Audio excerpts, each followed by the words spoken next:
but you're going to have to kill that bitch.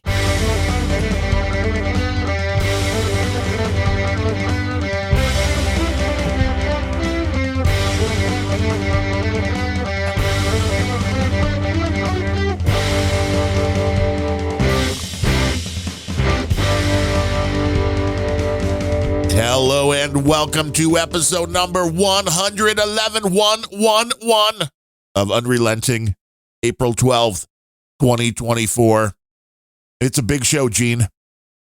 Episode 111. Yes. Numerology. Oh, it's a magic episode number. Yeah. And the donations they're showing what a great number it is. Mm-hmm. So I would like to go through those. We normally wait, but I'd like to go through those because there's kind of a debate now on which is going to be the number one executive producer slot. And the boostergrams are open. But right now, we have Keith Shoemaker, who came in via PayPal with $1.11 for episode number 111. But after fees, that's 59 cents. Okay. Oystein Berge, our buddy, came in with a boost of 11.11, again in honor of show 111. I'm guessing that's like a satchel of Richards, which in real money, fiat fund coupons, is 78 cents. And he says, we're all going to die, or I guess not. Mm-hmm. And then we So had what you're saying is we didn't get any donations. Yeah, okay. That we had Sir Noldus, who came in with 30 Satoshis, which literally is throwing his 2 cents in. That's Do you it. remember when we used to get $100 donations? Yeah. Dale, where are you, Dale? We need you. Like, damn. This is like show 111. People usually like, ooh, that's a good number. Yeah. It means something. I mean, we appreciate everybody for listening. I think we need to broaden our reach. You think? Uh-huh. I mean, that's a grand total today. Yeah. Of $89, $10, $20, $34, like $1.40. $1.40, about $1.50. Yep. $1.50 divided by 2. $1.50 divided by 2. Because the bits are going up every minute. Yeah, well, this is true. So it's $1.50. And we can talk about that momentarily as well. Setting up my own lightning node. Well, I will say that it's not really fair to downgrade people's donations due to fees, because they could have also donated $0. I know. I'm just saying, though, we normally go by who's going to get first. I think we have no executive producer. Didn't we at some point say you have to do at least $10, otherwise no? Everybody's tied. Yeah. Everybody gets a trophy. Yeah, I mean, we appreciate the people that listen, giving us their time. I understand Bidenomics, but man, this show could use a donation or two from time to time. From somebody that's not Dale in Australia. Well, and the next number is not as cool, so this would have been the one to do it in. All right. 112. Hey, why do sharks have nostrils? Is this some kind of Stephen Wright bit? I don't know. No, I'm genuinely asking because I just saw a statue of a shark and it had nostrils, and I was like, well, that guy's never seen a shark. Fish don't have nostrils. That's stupid. And then you looked it up. Yeah, breathe underwater. Then I looked up a photo. I'm like, shit, they do have nostrils. Do they come up to breathe? Are they? I don't see. I'm not. They don't come up to breathe. Jesus Christ. Because there are some, animals that live in the sea that. It's a fish critter. And if you look at his face. It's a fish critter. It's definitely a fish critter. But if you look at his face, he totally has nostrils. He has 2 symmetrical holes in front of his eyes, right about the front of his, face above his mouth, which would be referred to as usually nostrils. Yeah, picturing every fish, every shark I've ever seen, like Jaws. I think they do. Yeah, they do. What? Now I'm curious. I want to know, like, does that hole go all the way through into their mouth? Do they smell through it? Oh, see, that could be. It's this is like what I do in the middle of shows and things. It could be like a filtering system. It could be like those little devices. Amazon has one now, of course. I was just looking. Scott Adams has 8,500 people listening to him on X. Mm-hmm. We have 6. But I mean, we're catching up. Let's go raid him. We are catching up. Scott should be worried. But maybe it's something like these little devices, and I'm sure other people sell it. I just saw the Amazon one because they always want to try to sell it to me, that does nothing but pull the air in and then tell you the quality of your air currently. So maybe that's the sharks are doing something where that the water comes in, their body processes like, oh, there's something over in this direction. There's something over, I don't know. I'm not a marine biologist. Holy shit. I just looked it up. Holy shit. They do have nostrils and they do smell. Underwater. They smell. Yeah. So apparently those holes lead to the same exact thing we have for smelling air, except they smell water. That's cool. That is interesting. So clearly we're related. Clearly Unrelenting is a show about sharks. About biology. Yes. Yes. Biology. That's mostly what we talk about. We talk about food. We talk about totality. Oh, my goodness. The photos of you and the podfather, Adam Curry, just went wild on the net. Yeah, for those of us that have no subscribers, that's referred to as going viral. 3 people looked at it like, were those real guns? That was the biggest question, even from my buddy Larry. Was like, obviously they were real guns. Are those real, or is Gene? Is that just like he's playing with some? There's like not. No. They were real weapons. No, those are, I mean, what? Well, you got to have guns that match your outfit. Come on. That's the Stormtrooper gun with the Stormtrooper outfit. And by Stormtrooper, I mean the Star Wars white? variety. You mean the color white? What are you, racist now? Yes. Well, white is bad. White is not what you want to be. I'm very surprised you chose white as your color. I mean, not a big surprise when you're in the Texas Klan, but I'm still very disappointed that there was a big guy with a big white outfit on. I was just, I was glad you didn't have the cap on at the time. Okay, so Adam, when I walked into the house, he was calming his dog Phoebe down, and because the dog could tell evil, and it's like, oh, Russian coming in. So he says the dog thinks you're a polar bear. I'm like, okay, I guess, but what other polar bears has the dog seen for reference purposes? Well, probably watches that I'm a polar bear. The Nature Channel, probably on TV. Dogs can see TVs now that they're LEDs and where they couldn't. That's true. They can see. Yeah, they have something to watch now because, actually, dogs have always been able to watch TVs. It's cats who couldn't watch TVs. Was that it? Cats have a higher refresh rate on their eyeballs. And they're like, that just seems like nothing to me on that. Yeah, because remember the way the old school TVs worked with their phosphorus is that they had an electron beam scanning across the monitor at 30 frames per second, basically, and lighting up that turning on and off, essentially lighting up dots as they're scanning across, that our slow ass brains with slow refresh rate interpreted as a full picture. Yeah, which is, they call it interlace too, because you only got half the picture with each scan, which was even weirder. Like it evens, then the even lines, then the odd lines. Exactly. It's not just half, like the top half or bottom half. Right. It was every other line was scanned. And again, the reason they did that was because they couldn't make the TVs when they first standardized on that standard. Later they could, but they couldn't make the TVs move the beam faster to be able to draw the entire thing in 1/60th of a second. So instead they had to do every other line, because that way at least it gives partial information to our brain. But yeah, imagine that, you were a kid once, I'm sure. Yeah, way back. Yeah. And when you were a kid, you didn't think twice about the fact that you're watching movement on your TV set. Like there's actual moving images on there. And in reality, there was no moving image on there. All you had is a bunch of dots drawn top to bottom, left to right, every other line. Right. Very quickly, at least for the time.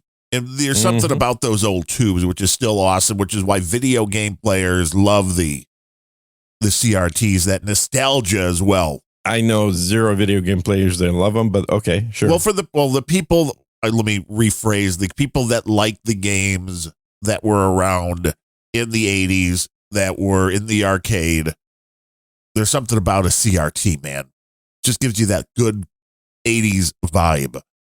But I always wondered, I never looked it up. Why? Because if I'm not mistaken, the standard in the UK gave them a flat 24 frames a second. That's what they always ran, even on their television. Is that correct?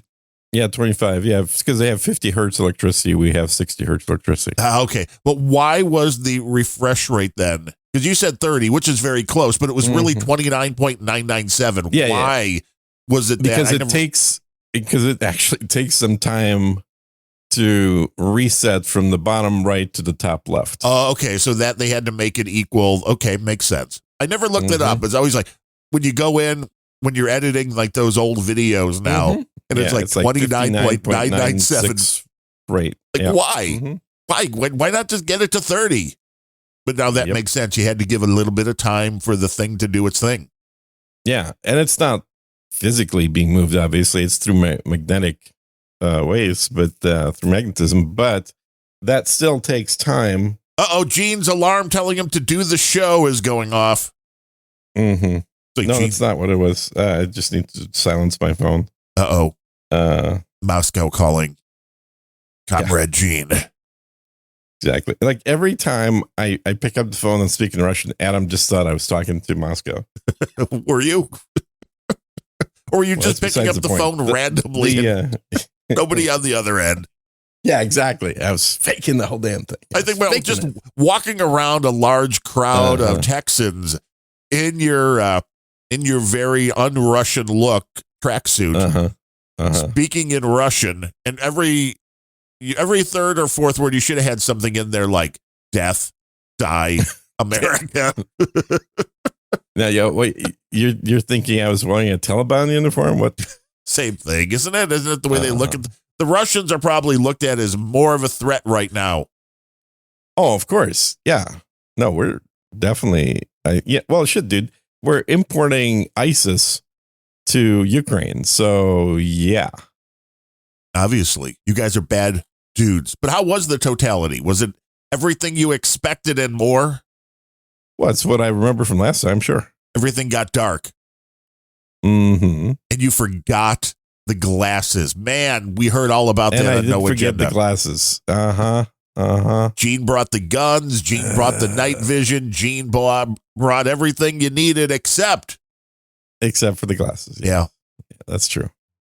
Yeah, and I like totally had them just sitting on the table waiting to get put in the bag to go along with everything else. And is it sad that the glasses you need like once every 8-10 years you forgot? I know.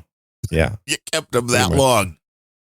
I mean, I don't feel bad for the people that bought them on eBay or Amazon or were like, oh no, they didn't work. Like, really? Do not trust third parties with your vision, people. No.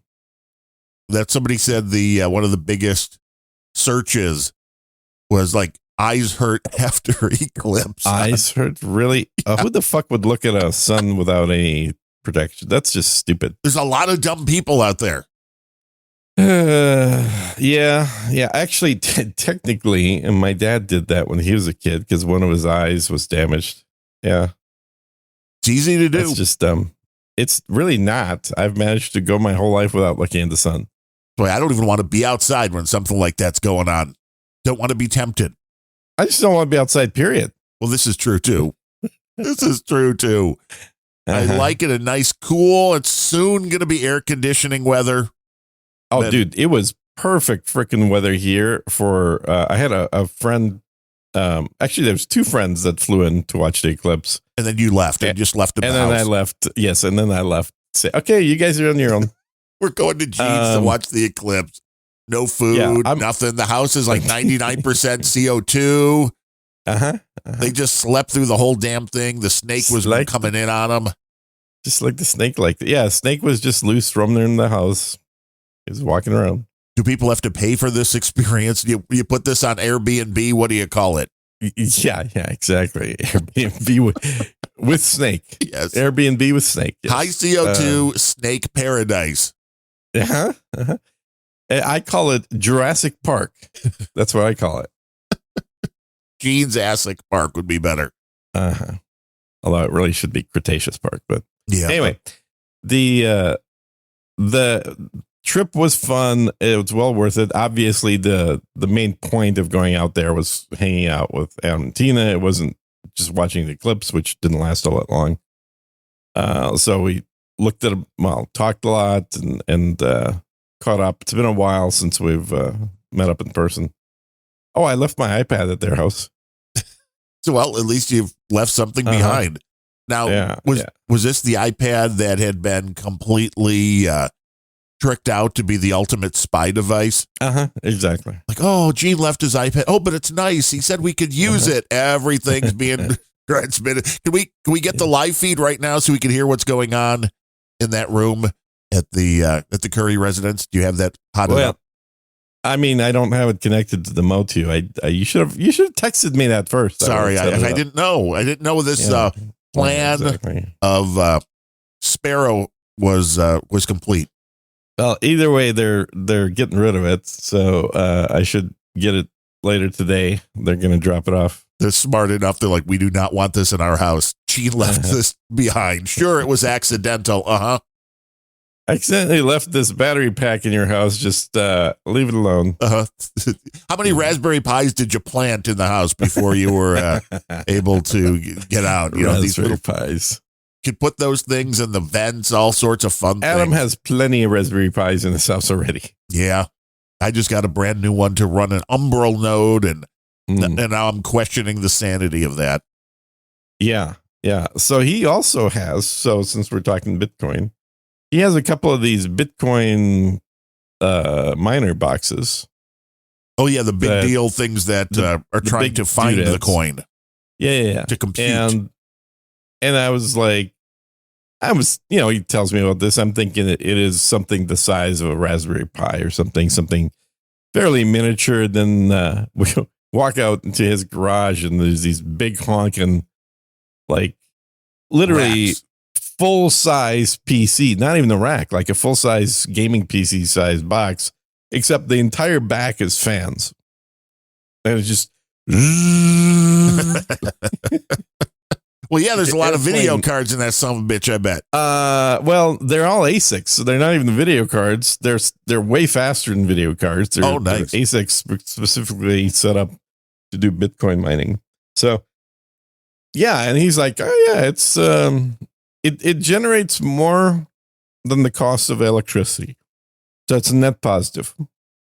It's not going to make you rich, but you're not going to go broke. You're definitely not going to go rich. The electric company is making the greatest percentage of money, not you, but it is at least not a net negative. And in the winter, his garage is toasty warm. It is toasty warm, exactly. And if the Bitcoin price goes higher, then you make more and more because the cost of electricity doesn't go up. That's a fixed amount. So. Well, that's not entirely true, but it's going up probably less than the Bitcoin is. Yeah, no, you're absolutely right. Because right now, like in the spring, when I'm not running air conditioning, in past years, when I've looked at it, my electrical costs have probably been around $120, $130. I just looked at it a few weeks ago, and it was $220. Yeah. Thanks, Biden. Yeah, so electricity is about doubled. Water is doubled in price. Gas here in Austin. Yeah. Water not that bad here yet, but gas and electric are. Well, water was always fairly cheap, but water to your house is the water I'm talking about, not the water you buy at the grocery store. But yeah, the cost of water is definitely doubled. So I guess 13 years ago, whatever it was when I moved here, my combined bill for everything, electricity, water, sewage, garbage, all of those four, came out to about $300. And right now it's closer to $500. It adds up quick, especially when you look at your grocery bills too. Well, I'm not even including those. I mean, $500 just for the services, and you got obviously the house payment, and you got taxes, and then you start on things that are optional, like groceries. Yeah, and you got to pay those taxes, kids, next week. I think, I think probably, I think minimum wage needs to be like 80,000 a year to cover this. Right. But then everything's going to go up and exponentially. Oh, we have to prevent them from being able to do that. Right, because then they're going to be like, oh, no, you were screwing us, man. I think I'm starting to see the us. benefits of communism now because everything's getting more expensive. I'm like, hold up. Well, we should be getting that. Not the evil corporations. Right. Evil people.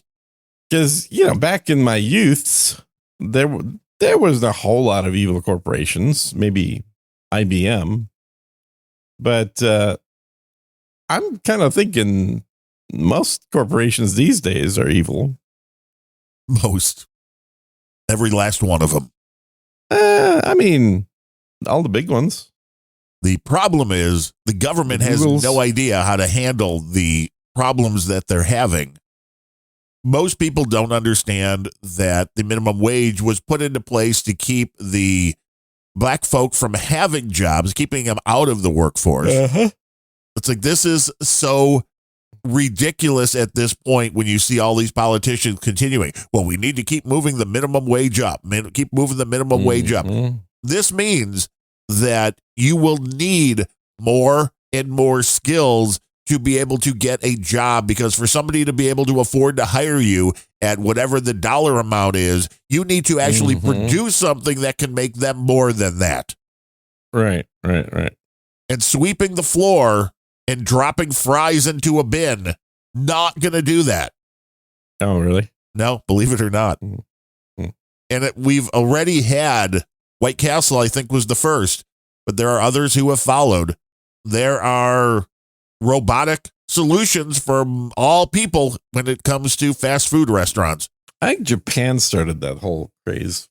They may have, but here in the United States, White Castle was the first one that had a completely robotic kitchen that didn't even need a human in the kitchen. Somebody ordered a burger. Damn, it knew how to make the burgers, fries, whatever. It was all computerized, roboticized. Is that a word? Roboticized? Sure. And when you get to the point where customers can also just click on their phones or on a touchscreen to place the order, you don't need any meat bags.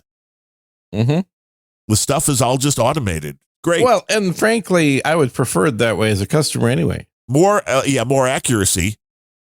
Less putting fingers into somebody's food. Or other things, because we've seen this. We've all seen the stories, kids. We know what you guys that work at McDonald's are doing.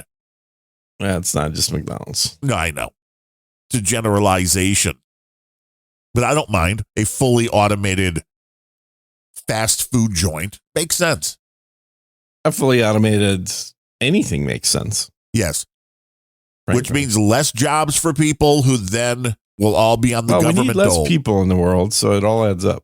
Well, that's the whole thought behind a lot of this stuff, isn't it? Yeah. So let me ask you a philosophical question here. Is it really a problem or a bad thing if people just have fewer kids because they're having less sex? Is it a bad thing for who?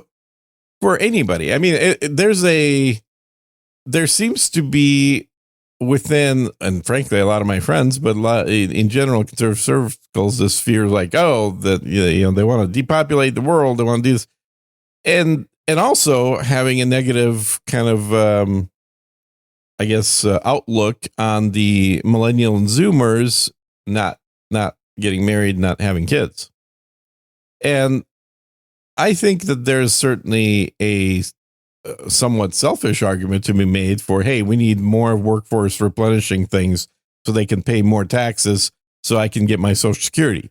But aside from that, if you just ignore the Social Security aspect and you say, just in general, was America with 100 million fewer people a horrible place? Was it a horrible place? That would have been probably in the 1950s. No, but the reality now seems to be, in order to pay down the debt, we're going to need more meat bags paying taxes. Thus, yeah. But I'm kind of on the other side of that argument. I mean, like, that's super selfish. Like, the idea that you want others to procreate so that they can pay taxes is horrible. Yeah, but it's And- reality. And frankly, we know this from looking at different populations, like in less developed countries, whether it's in Africa or if you look at South America. Historically, when there was a much higher child mortality rate, when kids didn't survive to full age of adulthood, people tended to have a lot more kids. They had 8 or 9 or 10 kids because you want to be producing enough, knowing that a certain percentage of them won't survive all the way through. Right. You need When a there's a backup. lot of, yeah, exactly. And when there's a lot of manual labor also required for things like farming, people tended to have large families. So I think this is a self-correcting system, which basically, given a need for more people, tends to incentivize humans to produce more kids without any government involvement. This just happens within the family unit. And the exact opposite, I think, is happening right now, where people are not having kids because there's not a reason to have kids. Well, and you've and heard somehow for this- decades now, at least on television entertainment, the trope, Mm-hmm. things are so bad, I can't even imagine bringing a child into this world. Yeah. And I totally understand that concept. I mean, But that was the commies pushing that for you, man. well, the commies didn't have a whole lot of kids either and still don't. So Well, they were are the pushing. commies pushing it on themselves too? I think they're in China reversing that whole concept. They are, because they're doing it for explicitly the tax reason. Like they're doing the math and they're like, no, generation coming down the pike is too small. I don't want the government doing either of those things. I don't want them controlling population in a downward or upward direction. That is none of their fucking business, frankly. But I also think that there's this sort of panic, or maybe that's too harsh a word to use, panic. Maybe this kind of fear of, oh no, the population is becoming smaller because the kids aren't having more than one, or let's just say a lower number of average children than our generation did. I'm not sure that there's any reason for that sentiment or that fear. I don't know that that's a bad thing. It's like somehow because guys like Charles Schwab have said, oh, the population of the world is way too big, it should be smaller. Like almost because of the person saying this, it becomes bad. And so you don't want things that are bad, and not having kids is bad. Well, I don't know. Is it really though? Or is that, much like climate, a natural thing that happens in a self-correcting system, that when there's not as much of a need for replacement kids, people tend to not feel like they want to have as many kids. And if a natural disaster hits, there's a recorded uptick in the amount of sex people are having that results in children. This has been happening for many, many years. And I just feel like all governments should stay out of this shit. And also, frankly, the conservative side needs to stop reacting to things because of who said it. Just because Charles Schwab says that, we need to have fewer kids doesn't make that in and of itself bad. No, well, both sides do the same thing. If somebody on the other Absolutely. side said it's got to Yeah. be wrong. Yeah. Which is why you can confuse people so easily, and I'm not even understanding why this hasn't occurred to so many people to be able to manipulate even further. Because I've said for a while, if the Republicans were smart, and I think Trump is finally getting this, and issues like abortion, you have to give enough to where the fear factor is gone. Right. Because otherwise, the other side's running on nothing but they want to stop this. They want to stop this. They want to stop this. All you got to do is say, nope, we don't. We just want to do X, Y, and Z. And then that they don't have that anymore. Yeah. And from a purely selfish standpoint, don't we actually kind of want people that have bad politics do not reproduce? Yes. Okay.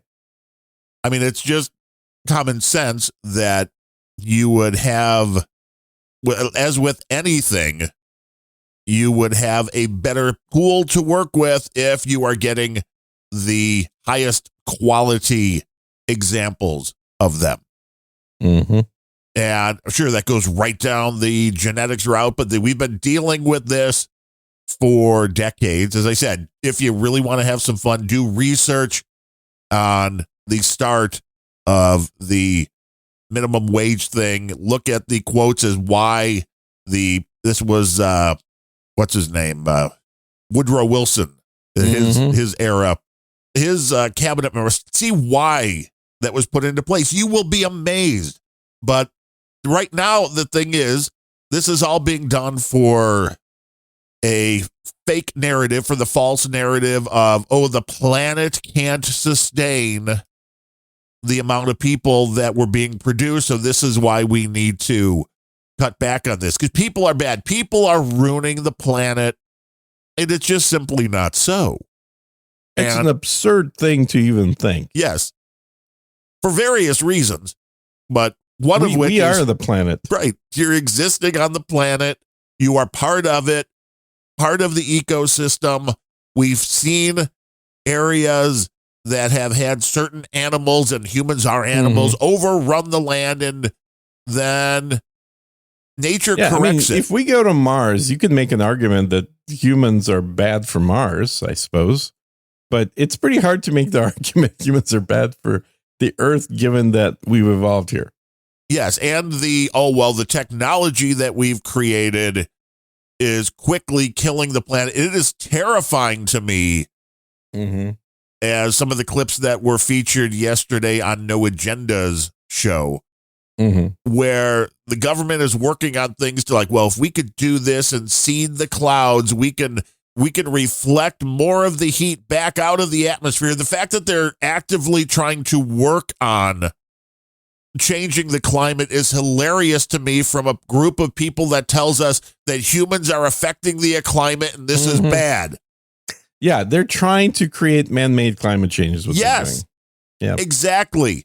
And because they can't believe that humans aren't causing what is currently happening, but they refuse, also as pointed out on No Agenda, they use like the last 100 years of records, but they don't go back further, and the records go back further, and they show you it's been hotter and colder, even back in the 1500s. The average temperature of the Earth is like 5.2 degrees centigrade higher. So the average temperature is actually like 10 degrees Fahrenheit warmer. It's unbelievable. We're still in an ice age recovery point in the timeline of temperatures on the planet.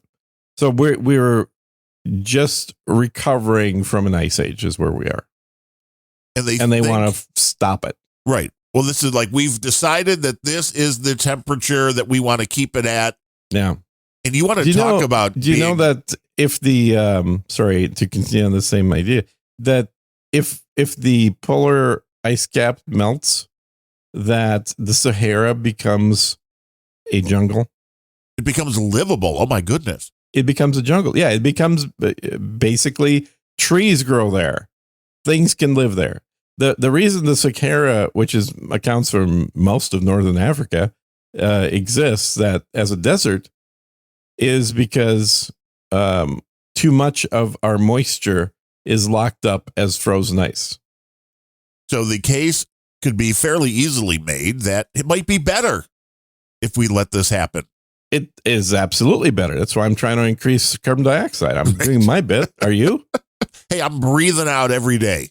Good. You keep breathing out, man. But it's this even delusion. After you stop breathing in. The delusions of grandeur that these folks have, that they can come up with a way to control the atmosphere, to control the temperature of the globe. I mean, again, they can't figure out what the weather is going to be in 2 hours, but they can tell you, which is always kind of funny. And that's why oh no, it's not the same thing. It's like, but it is. Yeah.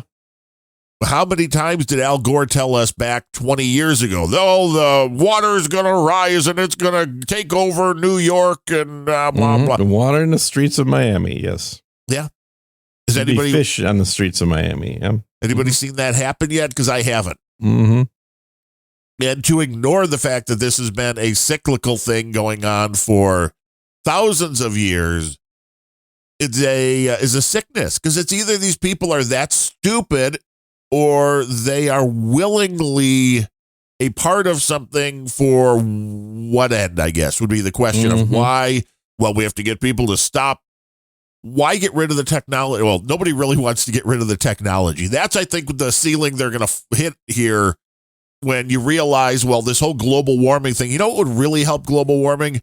Everybody throwing their cell phones out and not using them ever again. Because I would like to know, I mean, I haven't seen this. I'm sure somebody's done. Be careful. A lot of these politicians don't actually know how a cell phone works. They have assistants for that. This is true. But I want to know how much electricity is used to strictly keep the cell phones operating, being charged, the electricity needed for the towers, all this. I would bet you it's a decent amount of power. Just for that. I think you're right. I think it is a decent amount of power, but also they're super efficient, which is amazing. So you can, run a cell phone for a whole day after you're charging it for 20 minutes. Yeah.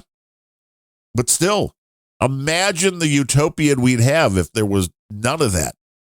If we had no cell phones, kids would play outside. It'd be amazing. I mean, these radio waves that are now blanketing the earth, are we saying they aren't having an effect? I mean, I'm assuming once TV and radio started, that's when all of our global warming problems started, isn't it? I mean, it seems clear to me that radio waves are the problem. So all cell phones have to be taken care of. Get rid of those. We can't have Wi-Fi. Just ban all communication methods that involve electricity. Yes, that would save the planet. I think the planet would appreciate that. Give people a book and a candle and say, have at it. Yeah, you wanna talk to somebody, go outside. Yeah, go find them. Which was a much better solution when it comes down to it. When you didn't have the ability to just hop on a computer and talk to anybody in the world. I love that you can do that. Yes. And I think the technology is fabulous, but it opens up your world so much in a way that I don't think most people can handle, because back 100 years ago, if you didn't read about it in your local newspaper, it didn't exist. Nobody had televisions. Well, that's true. And your world, all you cared about was your friends, your family, and the people that were in your town. And that was a much lot of different people never experience. left their own town. Yeah. And it was a much better experience, because now people that watch television 24/7, they watch the doom cycle on news. They're like, oh my God, the world's crumbling. And it probably is. But ignorance would have been way better if you were living out in the middle of Wyoming, man. You didn't care if there were riots in the streets of Chicago, LA, and New York simultaneously. It didn't affect you. But now, if it happens, everybody all around the country are glued to their devices like, oh, wow, let's talk about that on X. It's weird, really. Yeah. Talking on X like we're doing. Exactly. But it's weird. So the television's been around over 100 years. It's right about that, isn't it? 1914 was the first demonstration of a television system. When was it first actually? It was called Televista. Ooh, Marconi, right? Made the tubes. No, that would be radio. Oh, Marconi, right. Archibald Lowe demonstrated the first TV in London. And then quickly started working for the military. No, I can't believe that. Yeah. The patent for it was in 1917, titled Improved Apparatus for the Electrical Transmission of Optical Images. When was the first television station on the air in a major city? That would be the question. Yeah, that's let's see. Digi Guru says without technology, you would just have to sit around and fuck all day, which, population control again. We are so distracted. Like, honey, you want to do it? No, I'm scrolling on Twitter right now. Okay. I'm too busy. Got to catch up on my socials. Can't do that, man. Social media is In evil. 1927, Bell Labs demonstrated television transmissions from Washington to New York. So I would guess in the 1930s. 1930s, probably, yeah. So we're about hitting that 100-year mark. Mm-hmm. And think about how much things have changed in that 100 years. It is almost crazy. And I can't even imagine what is going to be by that same speed of going back 100 years to now. With what we have now, I can't even imagine what the change between now and 100 years from now will be. Are we eventually going to hit that mark where it's like, they've pretty much got to where first broadcast television station was in Berlin in 1935. Oh, well then. Yeah, so we got another decade. And this is... So they were showing examples of this for like 20 years before it actually went mainstream. Like, we could do this. And people are like, why would anybody want that? Yeah. It's a fad. Nobody really wants to sit and watch a little box of a moving image. No. It's too small, because then the TVs weren't exactly the 40 to 90 inch behemoths you have now. A little rounded cornered little projector thing. Yes. Yeah. No Beret says nothing about Farnsworth in this hot TV talk. Farnsworth. Who was Farnsworth? Yeah. Is this something I should know about the history of television? Probably. Yeah. Yeah. I don't know a whole lot about it. I'm just reading the Wikipedia as we're talking. And the fact that you're now surrounded by computer screens that you could put a picture on of yourself using a little This crappy is why I don't camera. need to go outside, because I have full 360 degree surround radiation going here. Well, what we should do is just, instead of having walls in our homes, just make them out of television panels. And so it could look like you are anywhere. I always thought that would be awesome. And I know people are starting to do this now. Oh, yeah. Farnsworth comes up a whole bunch in here. I just didn't read them. He's the inventor of the scan. He was at RCA, I guess. Yeah. But there was a whole bunch of people working before him and doing demos of this stuff as well. And when did radio first hit? I think that was in Egypt around 2206 BC. That would make sense. Yeah. That was the first demonstrated use of radio waves. The first antenna was on the pyramid. That's why it was built, man. Yeah. They had to get the antennas up higher because it's line of sight. Mm-hmm. You have to be able to cover everything. Yeah. And now it had to be that big because it was operating the resonant frequency of the planet. Now anybody can buy a microphone, plug into the internet, and talk to the world.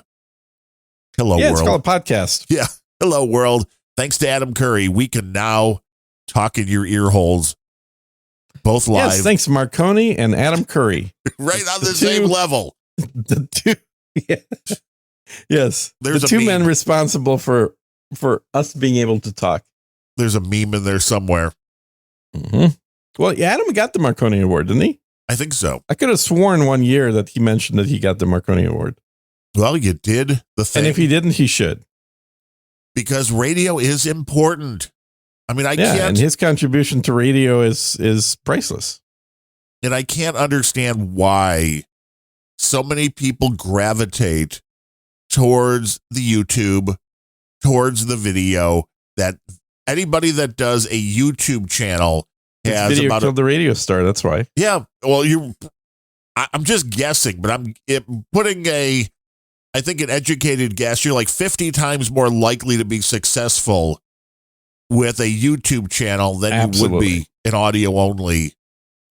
And if you measure success by the dollar, then yes. Yes, being able to monetize would be, or to get an audience even, because they've come together. If you have an audience, you can monetize it. Now, if you measure success by the number of impressions, I think the written word is actually going to win that one. Probably. Because more people will read some words than will hear them or watch them. Which is why every web page wants you to click, click, click, click, click, so they can put an ad that'll make them 1/1,000,000th of a penny every time you click it. Mm-hmm. That's why you have to have a combined effort.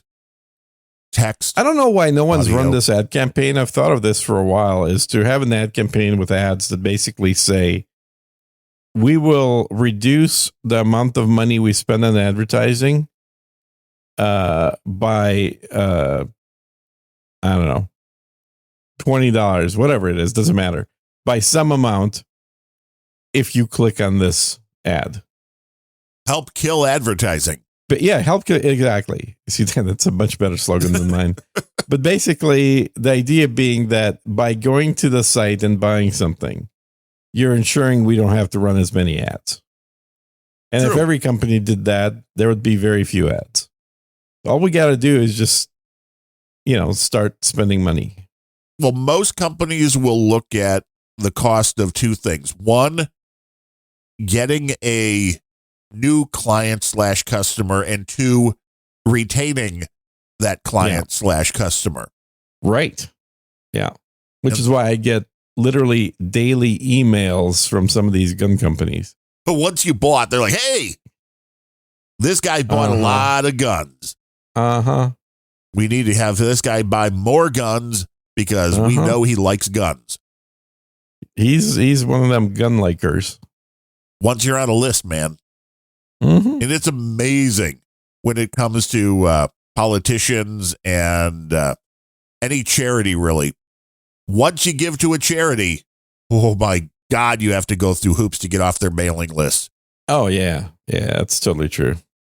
Like, I get it, because they know you support the cause for whatever reason. Right. Yeah. And maybe you'll do it some more. Well, the same thing we do, I guess, with podcasting. Like, hey, you've given before, maybe you'll give a little bit more. Mm-hmm. And as I was doing my taxes, and I know this is not financial advice on this show. Not at all, no. I was amazed that yet again, because I remember doing the paperwork last year, no 1099 from PayPal. Mm-hmm. So this just leads to a whole lot more questions, which probably I don't want to have on a podcast. But yeah, let's not record those questions, shall we? Yeah. I just was very amused, like, what's going on here? And I think I figured it out, is that with PayPal, they look at goods and services as something totally different than what we do. I think you're overanalyzing it. I think the dollar amounts have not hit the volume level for them to start poking their noses in. And whenever, because a lot of people, when they do the donations, they do it as a friends and family thing rather than a right. Although I don't know if it comes through stuff. When you click the donate button, it doesn't. But then there are others that send it in direct. Yeah. So I look just like not, having to pay sales tax if you buy something on eBay. It used to be a thing. Right. Not anymore. No longer a thing. All this will change. And I think the days are numbered before, even if all you do is you get money from your parents right on PayPal, it's going to come in as a 1099. It's like, oh no, you got paid for that. You got paid for doing no work, and it's still a payment, and it's still taxable. Well, and that's what we're dealing with as well. My dad had a couple of the Michael Jordan cards. We had talked about that. Auctioned them through a large auction house, but they didn't have any. Maybe they should have, although again, it was not in the tens of thousands even. It was just a few grand. Yeah. They didn't have the option to split that. So the check gets written to me, and then I write a check for half to them. And it's like, you have to keep the paperwork because they're going to report that one. Yep.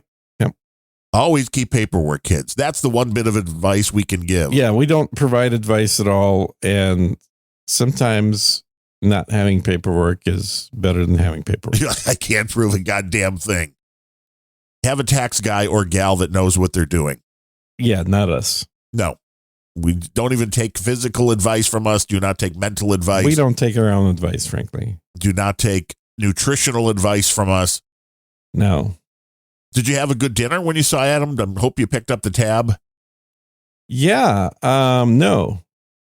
I mean, the dinner was good, but no, I didn't pick up the tab because Tina cooked. Oh, well, that's even better. Yeah. So she is on full-on carnivore diet. That is a fairly popular thing right now. I've heard a few people talking about permanent this. carnivore diet. Oh, permanent though. Wow, that's. I know a lot of people do it to kind of like lean down and then go back to. Right. Yeah. So I had a very nice steak. You're like, what? No salad? And a baked potato. Yeah, but I mean, like, you know, a lot of times if you go and somebody cooks a meal at home, the size of their portions are not going to be restaurant size. They're going to be like smaller.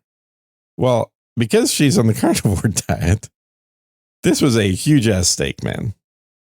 I was very, very happy to chow that down. And the bigger the steak is, the harder it is to cook it at home and get it right. Well, Adam grilled it, so it was really good. He's a grill So when master. I say Tina cooked, I mean, you mean Adam grilled she cooked the baked potato, but Adam grilled the steak, yeah. It's not easy to do. It is not easy with a big honking bit of meat because you have to understand the way it cooks. I mean, you know, mine was rare, so it's really not that hard to cook. Was it still quivering? Was it like blue or was it medium rare? Are you a totally rare guy? Yeah, I'm usually a blue steak guy, but no, this was more just regular rare. Yeah, I like a nice medium rare. I don't like the texture where it's too non-cooked. I like it a little firmer. It depends on the cut of meat because filet you can get away with a lot more. I like my filet to be cold on the inside, but you know, grilled on the outside.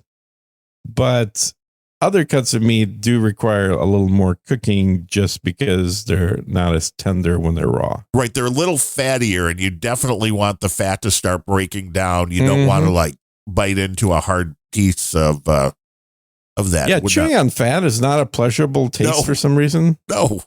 Even though fat makes food taste better when it's in solid form, it's just not it just doesn't taste good. But when it gets to the point to where it's almost disintegrating, yeah, that's delightful. Yeah. And then had a very traditional, you know, eggs and bacon in the morning. Well, that's nice as well. Yeah. I made a BLT the other day that was so damn good. It's been years since I've made a BLT. Really? Yeah. I don't know, because we normally don't buy just the plain head of lettuce. You don't normally buy the tomatoes. I guess we should. And every time we went out to the little Greek restaurant here, the wife always gets a BLT. I'm like, I can do better. So some nice toasted sourdough bread. This was based off something that I saw, I think Adam Sandler. This was his favorite sandwich. A little bit of mayo.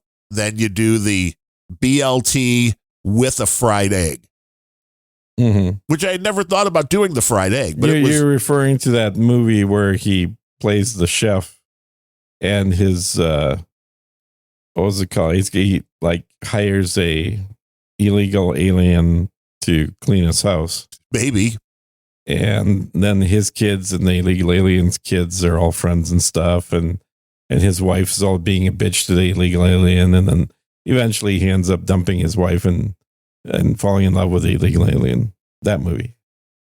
I don't remember that particular one. Is it still a BLT? Ask C. Brooklyn. I think it was a BLT. Yeah. Because you're just adding things to it. And I think there's, which we added for the one time I made it's a BLT with an E on the end. Right. And then with little cheddar cheese, so a little C. And then if you want, you could add some turkey to it. It just keeps getting bigger, though, which is the problem. I've seen turkey BLTs for sale. Yes. I mean, that's the thing. I've seen, the whole thing with. There's a BLT made with added turkey, and then there is a BLT made with turkey bacon, which is also. Oh, that's different. Yeah, that's different.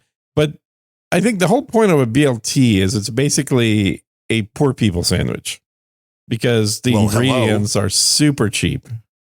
Welcome to podcasting. Podcasting that earns you $1 for every 2 hours of work. Split by 2 people. Yeah, exactly. We should just go over the border. You should probably pay me at some point this year. Nope. No, because then I'm probably going to have to send you a 1099. This year, I know the rules were different. 1099. Last year, the rules were still based upon the olden rules. This year, I think the number is $600, but I'll be very curious to know if that again is $600, how that is separated out. Sounds right. Yeah. Although technically, can't people like donate $15,000 to somebody else every year? I think there's something. Again, don't take tax advice from us, but there is some kind of rule about a cap on donations.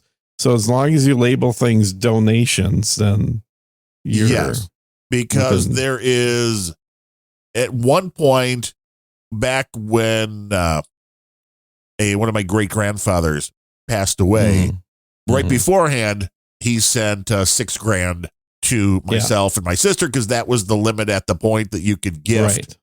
Right. And that number may have gone up or down since then, but there is a number that you can gift somebody every year.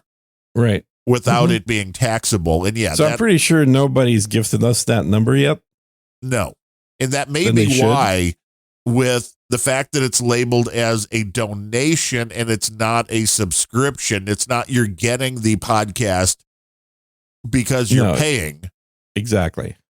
Which I didn't even think about that fact of the value for value method, that you may be finding a tax loophole. But again, we are not professionals. Ask your tax people. Ask a professional. But there may be something with that since it is down as a donation, that if that is considered gift rather than purchase, which would make sense to a certain amount. But again, we are not tax professionals. And if the IRS is listening, I'm sure they want their cut of everything. They do. And I just looked it up for 2024 is $18,000. That you could gift? Yeah. Oh, so, okay. When should I expect a check from Eugene from $17,999? Yeah, as soon as I get that amount from you, I'll be sure to send you one. We'll send it right back. Then they kind of offset themselves. Well, yes, but they max out our gifting, so now we'll have to pay tax on anything above that. Now, is that per person or is that total of gifting you can do? Now, can I send everybody I know $18,000? Everybody's starting to raise their hands in the troll room. Or is that a total that you can give per year? It's each gift. So it's incoming, basically, not outgoing. So you can take up to $18,000 in gifts. Right. Got it. Mm-hmm. Yeah, I don't think we've hit that mark. Anywhere near close to that mark.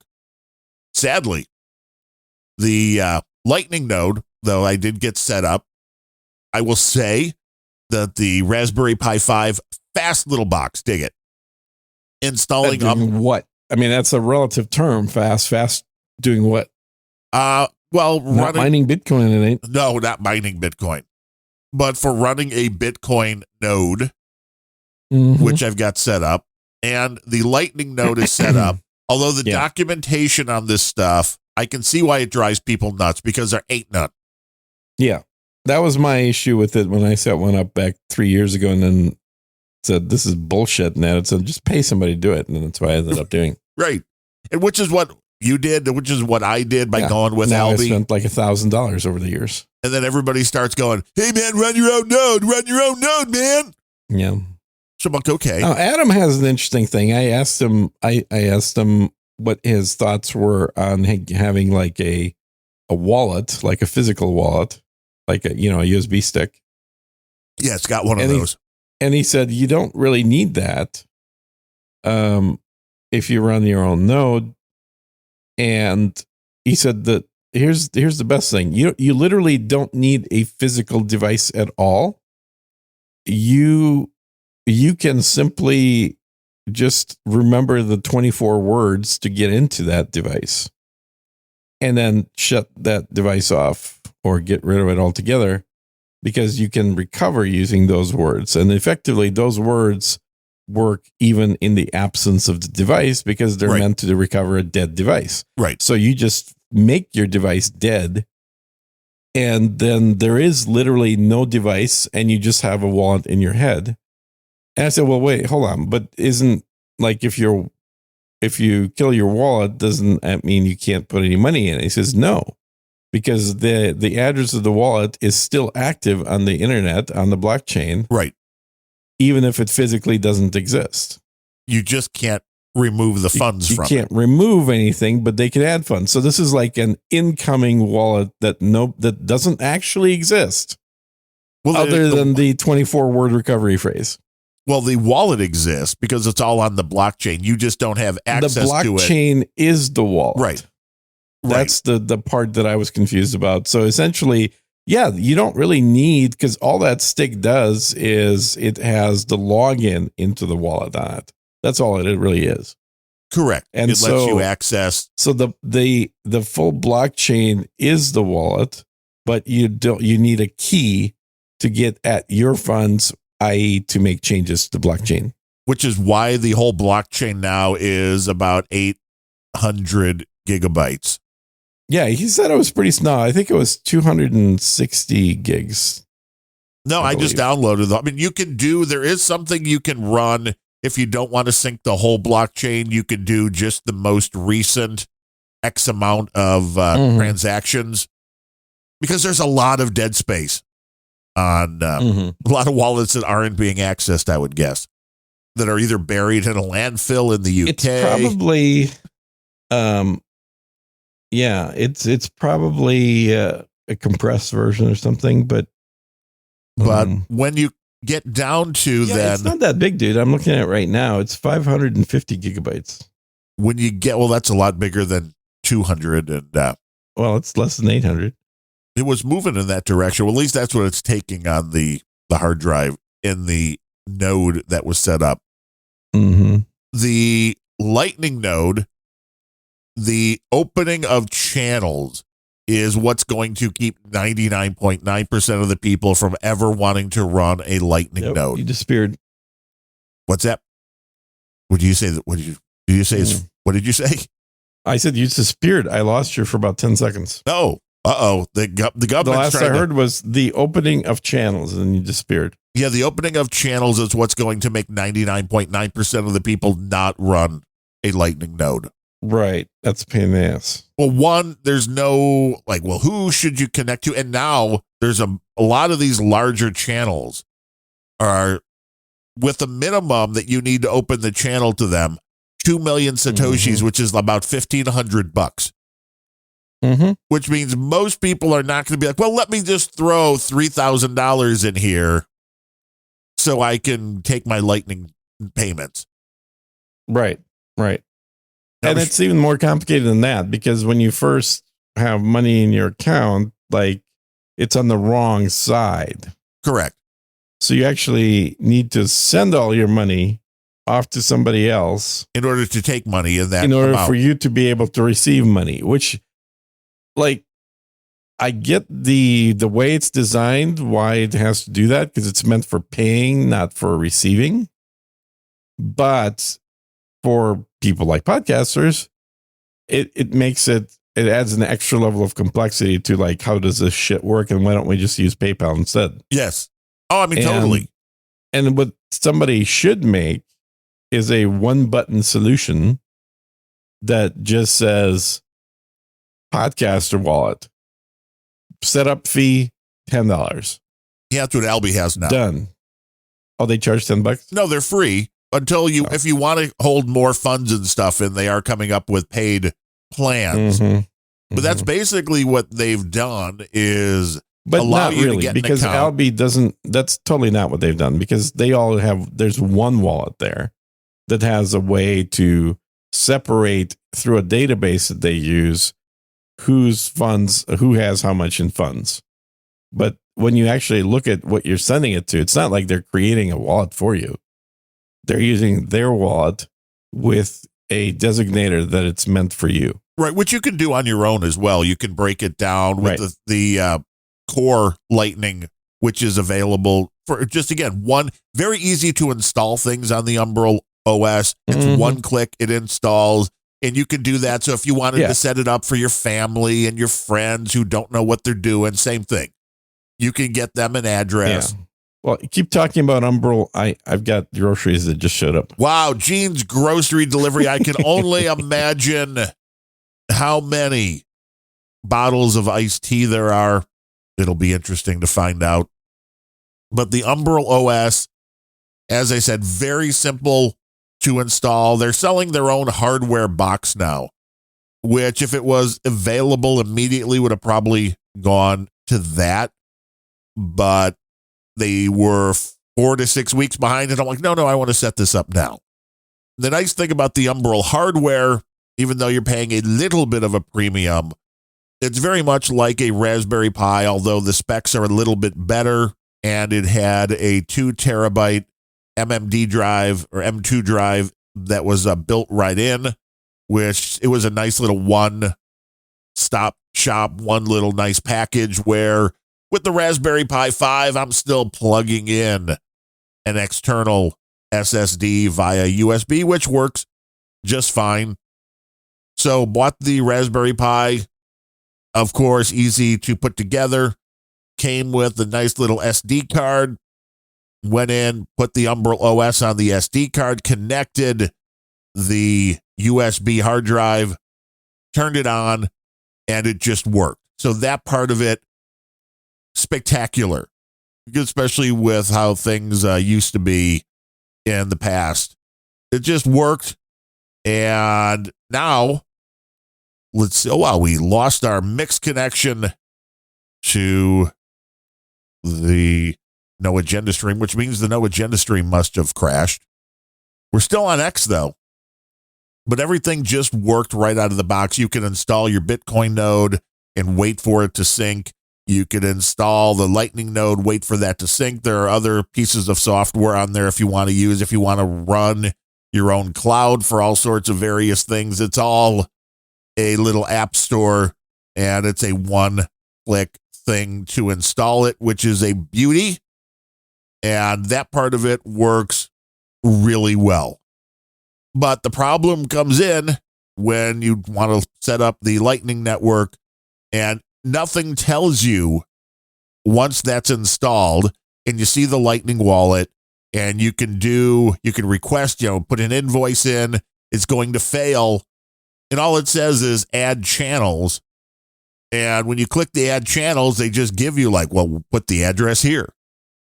And doesn't explain any part of what the channels do, how they work, what the liquidity of those channels means. It just kind of leaves you hanging. And once you start doing the research on it, a vast majority of the articles I was finding on that were back from 2021, which I would think are maybe a little bit outdated. The concepts aren't outdated, but the concept of liquidity, again, we want 2,000 Satoshis. Well, 2,000 Satoshis today, 2 million, is about $1,500. This, a year ago, the 2 million Satoshis was then about $300-400. So it is a much bigger change in how much money you need to have in the system for your Lightning node to function. And kind of what you need to do is fund the wallet, open up a channel, but when you open up a channel, that is only an outgoing channel. Now, there are ways to let people know what the address of your channel is so they can open some incoming channels to you. But without that, it's strictly an outgoing channel. And basically what they recommend is, I hope you have something you want to buy. If you have enough sats where you want to turn that into an Amazon gift card and send in 1 million sats, we'll do that. Because then you will have the incoming liquidity because you have sent the Satoshis out, but it is not an easy system.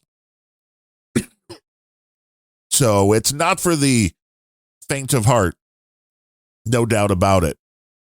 And I guess the Mighty No Agenda stream is being less than mighty today. That's still down. I guess I'll see if I can spin some plates and reboot it. But it died yesterday as well during the rock and roll pre-show. So there's something wrong with the interwebs, kids. It's not a good thing. But as you can see, this is where having the failover to X. We're still live on X, even though the Mighty No Agenda stream has done the thing. Do you want to know how many bottles of tea Gene has? Do you want to know how many steaks? What is the best thing? I mean, I'm assuming there's lox, there's a caviar. What do you think the weirdest thing is going to be in Gene's grocery delivery? That's the question. We SSH in here, and then we go No Agenda stream. I guess it would help if I spelled that right. And then reboot and see if the magic actually happens here. I hear Gene. What was in the grocery order? Do the neighbors bring it on? Was there something good? Was it loaded with bacon? How many pounds of bacon, Gene? Oh, I hear it. I think that was the bacon. And I wonder why. Does the stream old die? There we go. I believe we're back now on the Mighty No Agenda stream. Somebody let Cotton Gin /Void Zero / Sir Bemrose know something bad is going on in Denmark yet again. And Gene has to put all of his groceries away. This is really captivating radio. Stream died again. Attention. Attention. Attention. That was the stream of straw. Was it the Podfather? Was he trying to get on? What's going on? Who knows? I don't know what Gene's doing. He went to go get his groceries like 45 minutes ago. And I'm back. There. What's going on? The stream totally crashed. Oh no.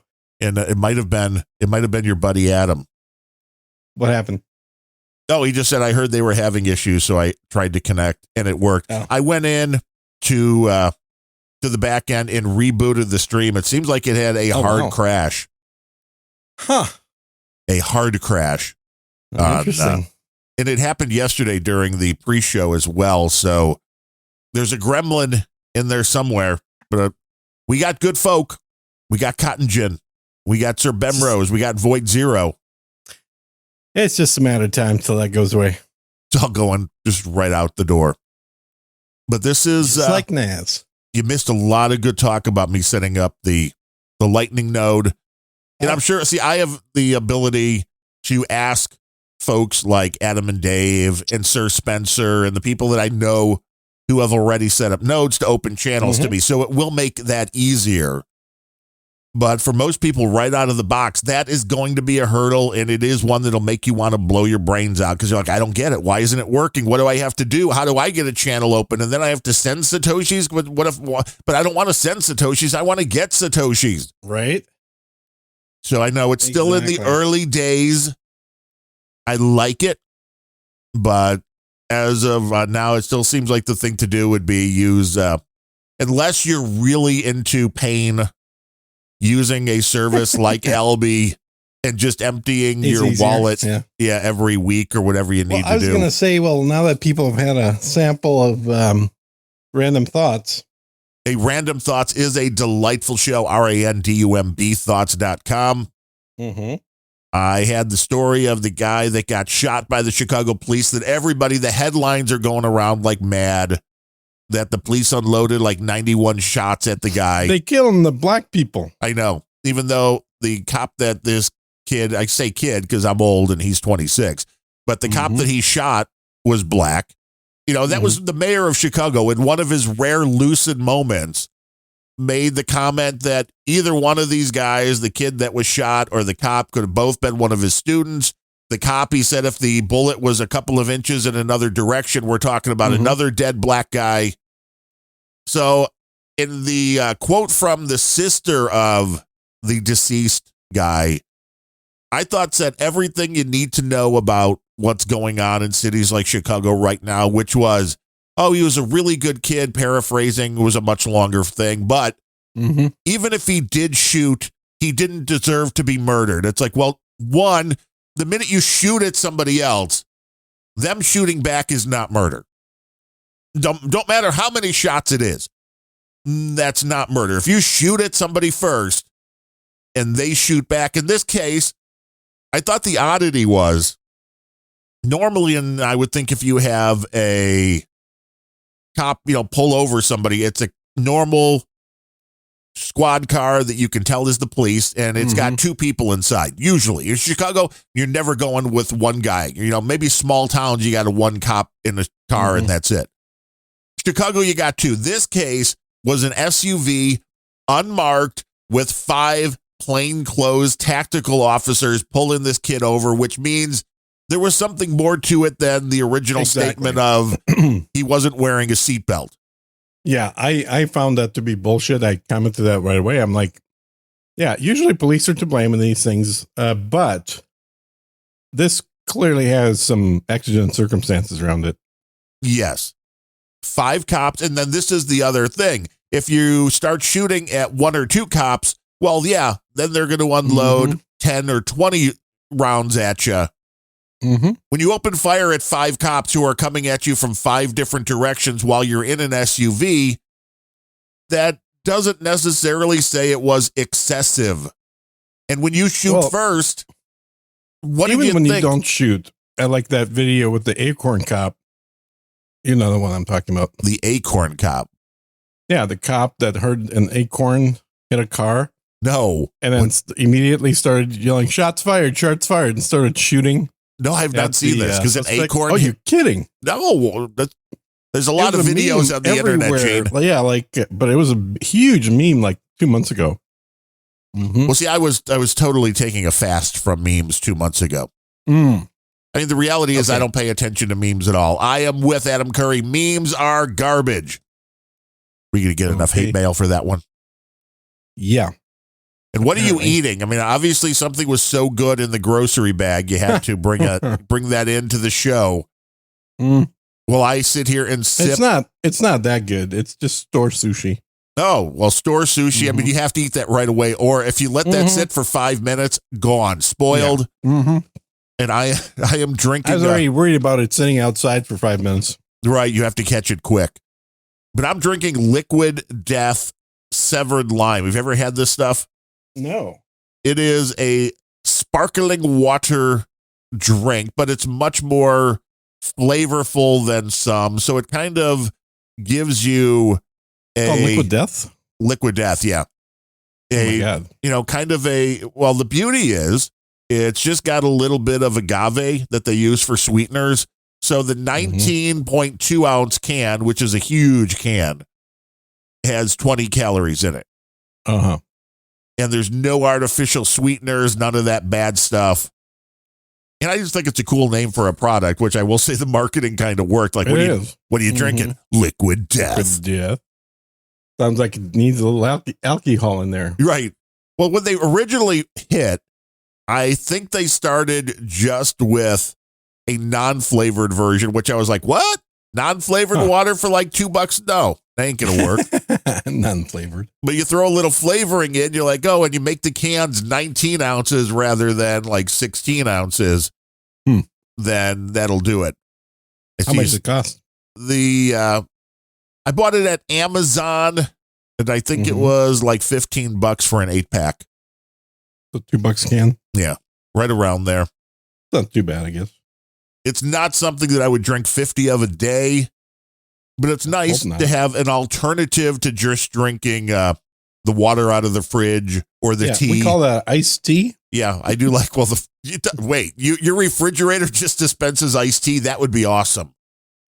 Did you work out a system? Awesome. I totally want that. Somebody work out that system where you just put, maybe you got to change the tea bags every few days. But the fridge just dispenses the iced tea right out of the. It'd be easy. door. All you got to do is start manufacturing refrigerator water filters that have tea in them. Yeah, that would make sense.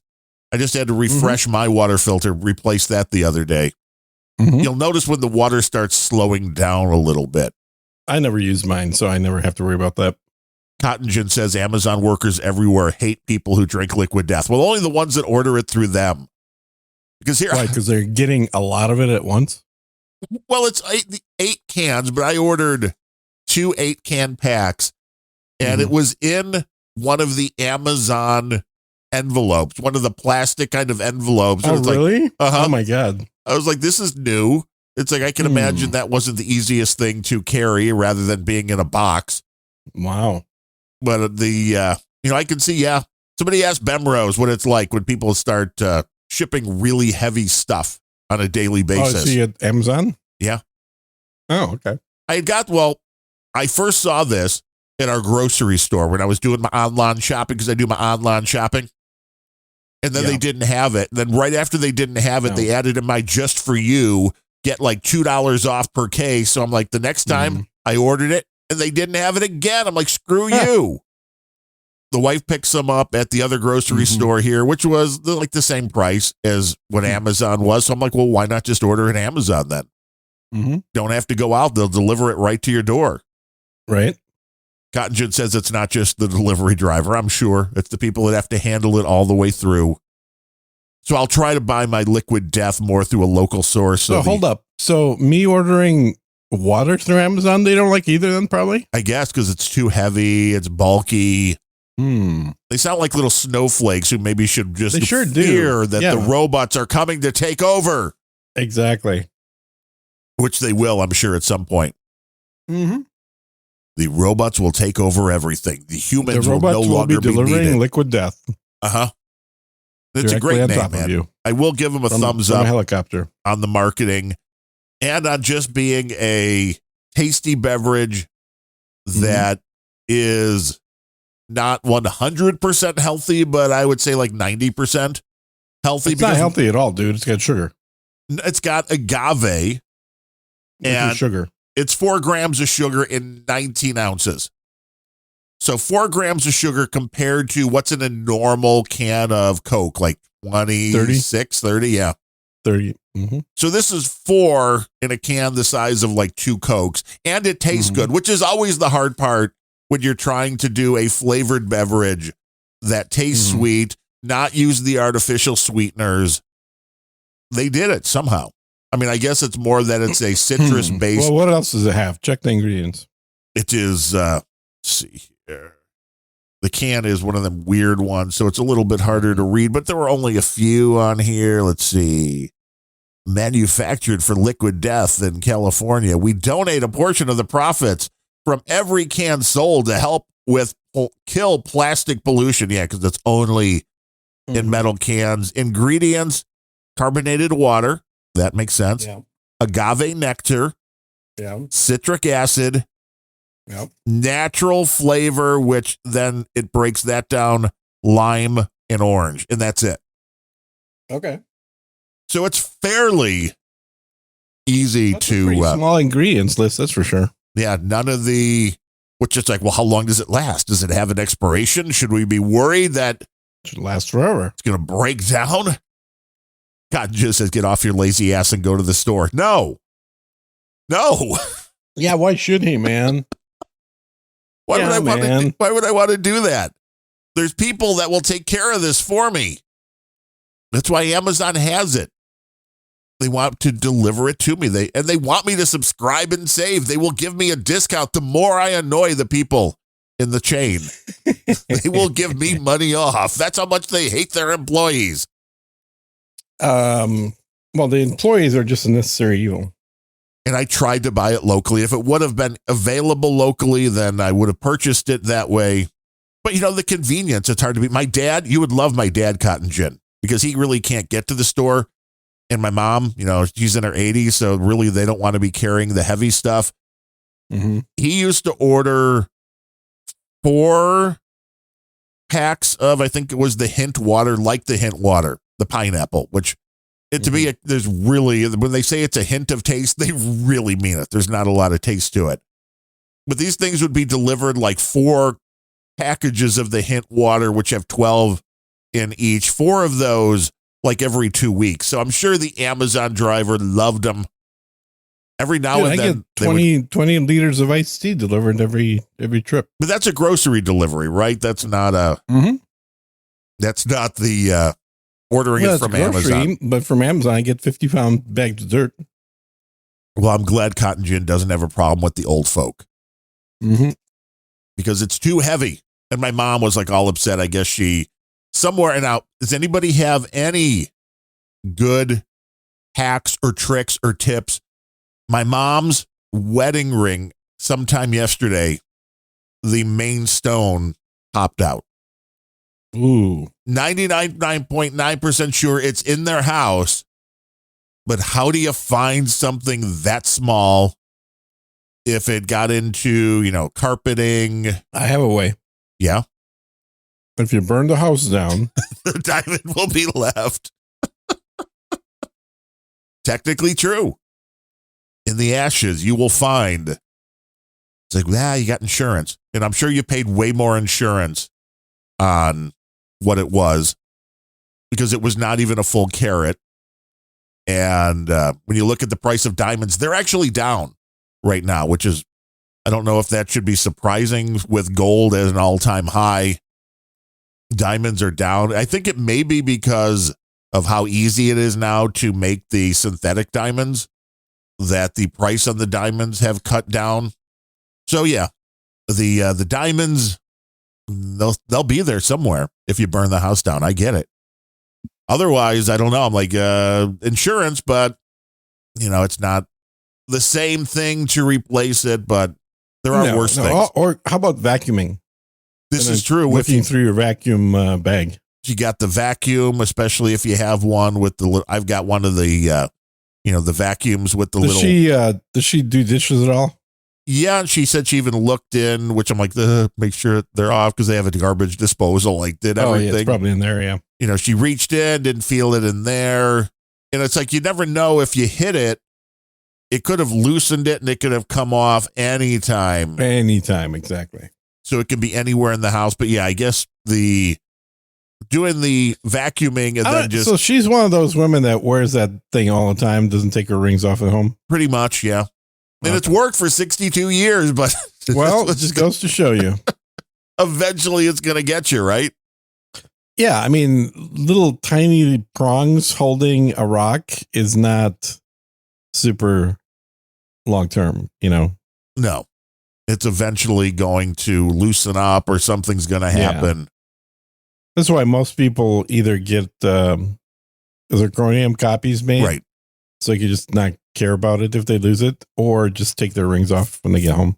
Yeah, before the disconnect, I was saying that. I'm like, maybe it is because it's so easy to make the synthetic diamonds now. That's why the price of diamonds has come down where gold and silver are up.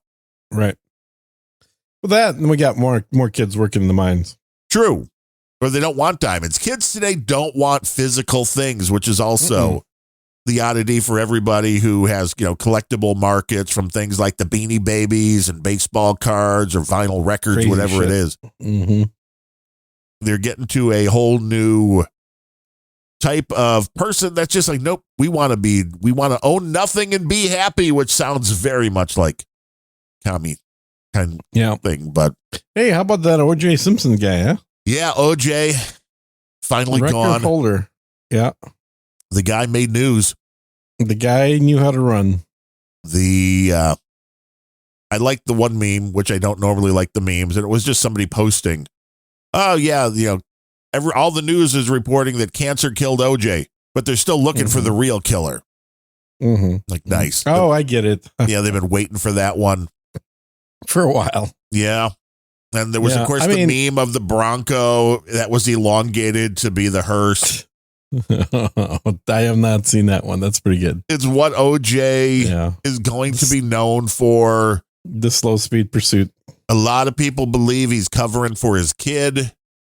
It's impossible to know. Killed his mom? Yeah, it's impossible to know. Mm-hmm. But it's one of those things that will go down in history. I think the lesson learned here, or should have been learned, but hadn't been, is if you're a black man and you make a few bucks, do not marry a white woman. It's going to go horribly wrong. You know what's going to happen. You're going to have to kill that bitch. Wow. Okay. Now I thought we had an ISO already, but that was a beautiful ISO. Huh. Yeah. You're like an ISO machine. I am an ISO machine. I am a meme generator all day long. So how was the grocery store sushi? I mean, it's decent. It's not like sushi. It's like, is it a specialty store? I'm assuming this is like a local little chain or something. No, because no big H-E-B? chain's doing grocery store. No, HEB does grocery store sushi. Interesting. Yeah, they have a little sushi shop with a few Mexicans making sushi in them in every store. Now that's hilarious. They What? have the guy here at our Mhm. local store that I can walk to, the closest grocery store to us. Mhm. But it's a Japanese guy because they're not dumb. The last thing you Mhm. want to do is have your sushi guy not be Japanese because then you'd be like, well, that's not authentic. We're racist here. We That's have to have our racist. Japanese making our sushi. Uh-huh. If you're not Japanese, do not touch that sushi. Yeah, exactly. Well, that was, Well, the remember in la- California a few years ago, they were running the two women out of town who opened up a Mexican restaurant, but neither one was Mexican. And it was like, oh my Mhm, God, mhm, you're mhm. horrible people. Like, no. They're culturally appropriating restaurants. Uh-huh. Yeah. Culturally. You have no business serving food of not your ancestors. Uh-huh. Which is retarded. Mhm. Absolutely. Like, hey, if you like the food enough to open a restaurant around it, you're probably going to do it fairly well. Yeah. Ah, Yep. That's true. Although I will say racism is not limited to black people. oh, of There's course plenty not. of racist Asians. Oh, well, yeah. There's racist everything. Mm-hmm. No question about it. Yeah. And a lot of this comes from millennia of people having problems with each other. Mm-hmm. Not going to change that overnight. Nor should you. And making them all try to move in next door to each other in the EU or in the United States doesn't work. Mm-hmm. Does not work. They're not all going to go kumbaya and go, oh, look, an eclipse. We're all friends now. That's not going to happen. Never is. No. Never is. Let's see if Comcast will let us finish off the show. It's the first time we had a full it's going drop. to be a heck. It is I don't recall the last time that you had issues like this. No, a full I drop. mean, there have been hardware issues on both our ends, but not a networking issue in the middle of a show. It just went down. I looked over at the modem and it's like, oh, that turned a different color. Looked over at the alternate monitor that shows the other machine that's on the control room and it's like disconnect. It's like, holy cow. Mm-hmm. Everything's disconnected. I was about to try to get on the cell phone and the hell I love and I get why it works this way, but it stays connected to the home Wi-Fi.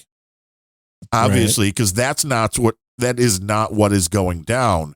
But as long as it's connected to the home Wi-Fi, if I go into something like Signal and try to message you, it thinks it should go over the home Wi-Fi. It can't. It's not smart enough to know the cell phone that that network is now unavailable and use the mobile network. So I think you have to go in and turn the Wi-Fi off to do that. And I was in the process of doing that when all of a sudden, because I already ran a ping to Google, which is usually what I do when something goes down, like let's see when it's coming back up. Mm-hmm. Just do a quick ping Google, and then there it was coming back up as I was trying to message you to say, hey, I guess the show's over, man. Somebody got in the middle, eh? Mm-hmm. Yeah, it's in the middle being your cable company. Yeah, bastards. I need a backup to the backup. I need to get a backup. Speaking of that, I was so jealous visiting Adam when I saw how fast his internet was. Yeah, the Holy dude's cow. got bandwidth both ways. 5 gigs bidirectional. See, I would move into a neighborhood or state just for that reason. Mm-hmm. Because then you never leave the house anyway. It's like, this is awesome. The bandwidth, what you can do. And of course, it all then depends on how much the ISP cares about if you're running servers or anything like that. Because with that kind of a connection, hell, you could run a pretty nice server farm.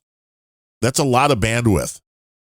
Yeah, absolutely. I think they're contractually, you're still limited on what you can run back there. And you may not have a static IP address. That's the other thing. But 5 gigs is 5 gigs, man. Yeah. When you want to see, you should be doing video, man. Get that No Agenda show on video, 4K. Well, hell, I don't 8K. I don't know if he wants me to say this. I'm going to say it anyway. He does have a camera right in front of the podcasting rig there. So he could be doing video. I have seen him on various YouTube programs. So we're aware he has the camera. That's enough bandwidth, though. You could do 8K. That camera is stuck with bubble gum onto his monitor. Well, that's one way to keep it on there. At least that's what it looked like to me. Look like bubble gum or some of that. It was literally on top of them, like on the front of the monitor, not sitting like most cameras sit on the rim right above the monitor. It was literally in front of the upper middle of the monitor. So it was. I was like, dude, screen. what the hell? What's going on here? It was on the screen itself, like a cell phone. And he's like, well, I'm used to it. Okay. So it's like a cell phone with a notch. There's now just a part of the screen. Yeah. Without the notch part. Yeah. Interesting. Exactly. I'll tell you, it's he's still such a minimalist. He doesn't think he's a minimalist, but he really is. Like, there is very little in that podcast studio that he wouldn't use on a regular basis. Like, there's nothing extra. It's just he's got the desk right in the middle. He's got sound blocking, sound deadening behind him and in front of him. He's got the microphone arm. And by the way, he's using the RE320. In case anybody's wondering which mic he's on right now, that's the one he's on. It's a beautiful microphone. It's a great mic. It's the one I'm on right now. I mean, the RE20 is still better. No. I mean, when you have the pipes that I do, when you have the low frequencies, you need the RE20. If the RE20 was truly better, you wouldn't be using any kind of audio tweaking, which you do. So it's you can't say that, oh, that mic is better if you have to tweak the audio. I do no tweaking to my audio. It is coming directly the way the RE320 picks it up with no bumps or bruises. Yeah, but I EQ the hell out of you, man.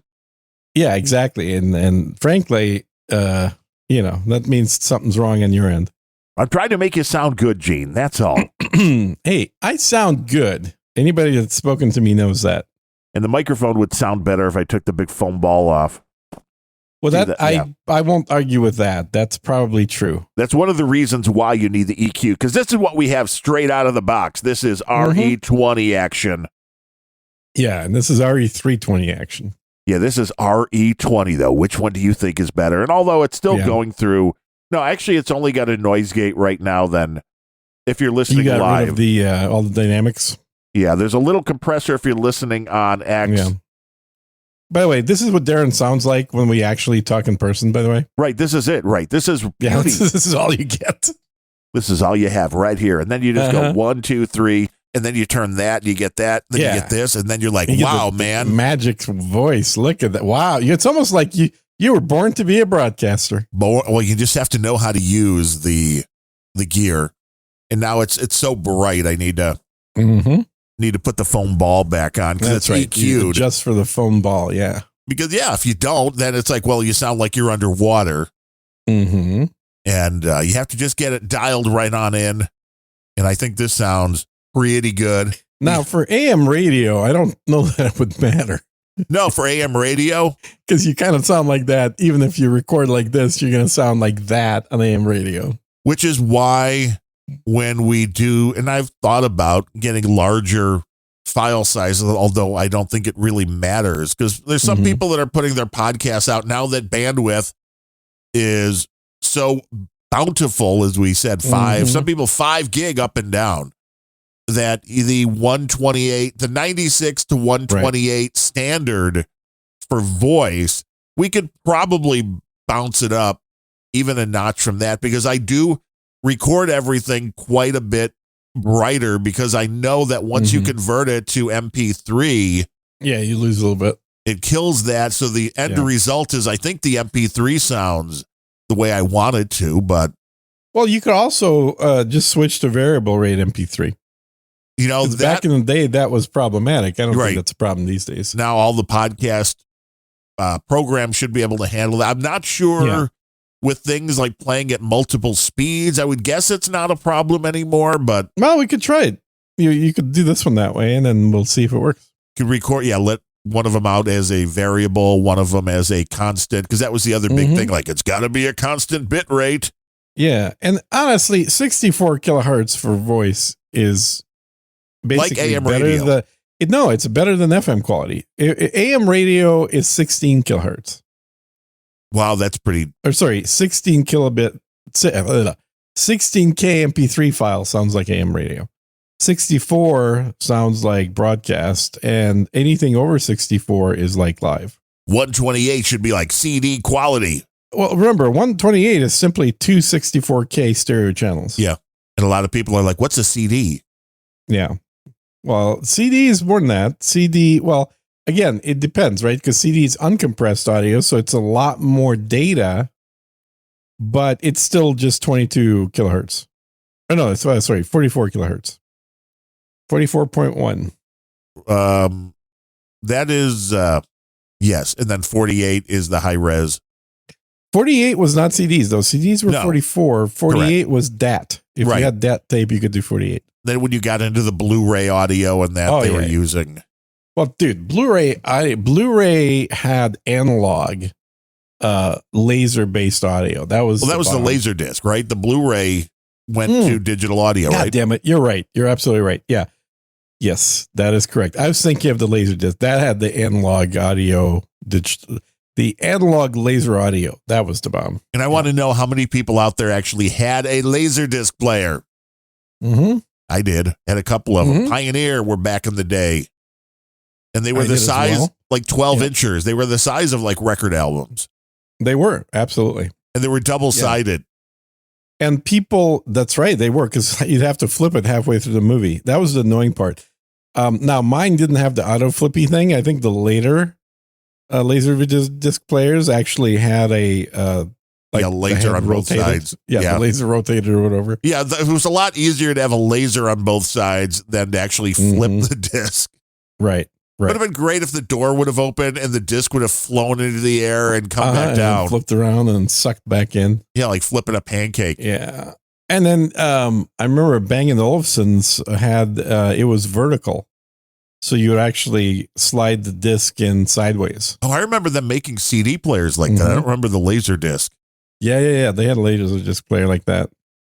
Cotton Gin says they had the laser disc in high school and they had a whole physics lecture on the laser disc. That would have been interesting back in the day Mm-hmm. Yep. when it was revolutionary technology that now people are like, if it ain't streaming, I don't want it. Yeah. Quality means Well, nothing. and that's the thing. It's with 5 gigs, dude. You can download a 4K video quality movie for streaming in probably the first minute of the movie.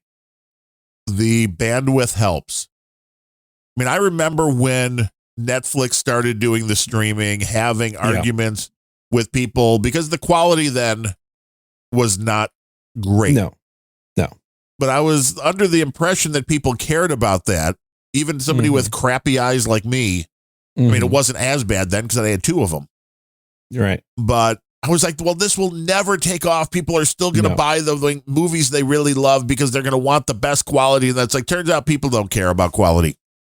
Let me guess. You're the guy that had Betamax. My dad had a Betamax, won it. Of course. We got our first Betamax, I think it was 1977, 78. Holy shit. Real early on.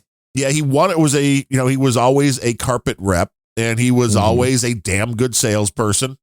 And we got to the point where they would have for the you won a sales contest? always. Oh my gosh. And in the Chicago region here, the Chicago Floor Covering Association, they used to give an award to the number 1 salesperson every year, and he won it so many years in a row they stopped. Which I think is great. But that's where we got the Betamax from. And I remember I wish he's got to still have it, although once it's open and all that, we had a copy of Blazing Saddles from like 77 or 78 on Betamax. The pre politically correct one, huh? Yeah. But it's like, this is back in the day. I mean, one, having a Betamax movie of anything Yeah. is a little bit Oh, rare. dude, I'm sure there's some Zoomers that would pay thousands of dollars for that. Even open in the condition that it's in. Be like, That's even better. you got Blazing Saddles, man. I remember watching that on the TV, like, Mm-hmm. ooh, this is different. And oddly enough, I just downloaded, allegedly, that movie a couple of weeks ago. And like, I need to see that again. It's been way Mm-hmm. too long since I've seen the Mel Brooks genius that is Blazing Saddles. But yeah, we had a Betamax in like 77. That was a big deal when the Hi-Fi Betamax came out. But the timer on the first Betamax we had, it was a Sony, of course, was one of the clocks that was physical. So as the minutes changed, it flipped. Literally. Oh, yeah. It had the dial thing in there. It wasn't digital. Right. It was, and then you actually had to turn the knob on the side if you wanted to set it to start recording, which of course, I think the original Betamax had like an hour on the tape, even at the slower speed. And the quality was not great. But I remember it was huge when they came out with the stereo Betamax. And I probably still have a bunch of old concerts that were broadcast in Chicago that I recorded on a stereo Betamax, because you could record for 2 hours plus and you didn't have to flip a tape. And the sound quality was better than anything you were going to get on an audio cassette. Yep. Like, damn, it was good technology. Yeah, they had some good stuff back then. When did you get a Betamax? Did you have one? We did not have a Betamax. We had VHS, and then my dad got the first. As soon as they came out, he got the Super VHS. Oh, yes. In the early 80s. And that did make a big difference on the quality of the picture. It made a huge difference, predominantly on the long play modes. Yes. So a little bit of improvement on the 2 hours per videotape mode, but a lot of improvement on the 4 hour or 6 hour per tape mode. And of course, my dad used 6 hours for everything. Right, because you can't waste that money. You can't spend more. That's fine. Because he bought a portable VHS deck that you'd use then with a camera, because all the shit was too big to all fit in the camera. Right. So you'd have to carry like this little briefcase with you that had the recorder, and it was running off batteries, and then that plugged into the camera. But because of that, he had 2 VHS recorders, which means that he was renting movies and doing what you're doing. And making the copies. Mm-hmm. Well, now the beauty 6 hours. Back then, they didn't have. So every tape had 3 movies. Nice. Well, then they added the stupid. DRM stuff. Yeah, they just started doing that. And then because the recorder that he used for playback was older, it didn't have any DRM crap, so it worked. Oh, so you didn't even need one of them little boxes to DRM. Nope. It just fed out a nice signal that you could record into the other. And yes, that was the good old days when you would be able to just connect 2 machines with the RCA cables, press play on one, record on the other. That shit just worked. But it killed. I mean, once you got like 3 or 4 generations away, what the hell's going on, Gene? Are you okay? With all that noise, I am, but my boom arm is not. All this will be filtered out by this software. Nobody will even know what we're talking about. My boom just disintegrated. There goes the boom. Yeah. Wow. Well, there's a show title. There goes the boom. Instead of Here Comes the Boom, wasn't that the song? Here Come the Boom. There goes the boom. I don't even know. Well, it just the joint fell apart, man. Wow. The boom joint. This has been an episode filled with delightful happenings. You know what, though? If we're going to have shit happening, may as well be on one show. All happen on one show, yeah. Right. This is... so I'm holding it with my arm now. Well, it's not filtered out live, Sir Bemrose, but if you listen to the recorded version of it, that's when the magic happens and all of the filters take out all the bad stuff. This is exactly the show. And the Motu just fell over. This is exactly the show that our 3 supporters for a combined $1.20 This is exactly the show that you were deserving today. Yeah, you got the show you deserve. You got your money's worth, let me tell you. I did. That's true. This was absolutely. Well, I just found the hex key to screw this. For the boom? Together. It was live while we're recording. Was it under the Motu by any chance? Is it? No, the Motu. I put the Motu back up. The Motu should be fine. But yeah, is this working? I can't even tell if this is working or not. Is it working? Is this thing on? It's just turning. I don't think it's actually the screw is screwing. It's not tightening I wonder anymore. If the screw broke. Really? It may have because it's turning. Huh. I may need to order a new boom arm. God damn it. CSB says today's show is unlistenable. Uh-huh. That sounds about right. That's because there was no donation from him. That's why it's unlistenable. Well, he's refusing to because of something you're doing again. But I will read from CSB. Unrelenting Pod is totally unlistenable live again. Interruption on NA stream. Fuck that. This is crappy user experience with long pauses. Yeah. Crappy user pauses. This is the theme for Unrelenting. That is our new tagline, though, I think. A crappy user experience with long crappy pauses. User experience. Yeah. Welcome to Unrelenting. That's a pretty good tagline, man. I like it. CSB, he comes up with the stuff just like a AI would. He is an AI. A lot of people don't know that. I would, he's just building upon himself, though. Mm-hmm. This is what happens when AIs run amok. Did we get a bunch of CSBs? Yes. Have you gotten that? Was your boom arm back and functioning? No, I'm trying to screw it right now. Well, I hear you have a lot of problems trying to screw things. I do. Which is why you don't have any kids. Ugh. Welcome to the Unlistenable podcast, says Sir Bemrose. Damn, that's a great name. Yes. I'm digging that name. We could just move right on into that. Welcome to Unlistenable. You should see if that's available. Yeah. It's a good idea right there. Great name. It's a great name. It would be better than Angry Tech News. You could just add that right in. Are you kidding? Not even close. Hello, Jay Finley, Buckeye extraordinaire, guru of grumpy old Bens. You are listening to Unrelenting, where today, maybe we should have just relented. That's kind of what I'm thinking. This is not screwing back in, man. This. I think this arm's had it.